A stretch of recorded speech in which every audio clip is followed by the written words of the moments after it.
In this video, I'm going to show you how to download music from YouTube to MP3.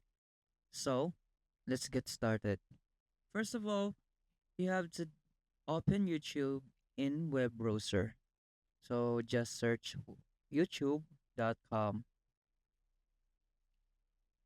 And after that, as you can see in my screen, you just have to click in your profile and search YouTube Studio.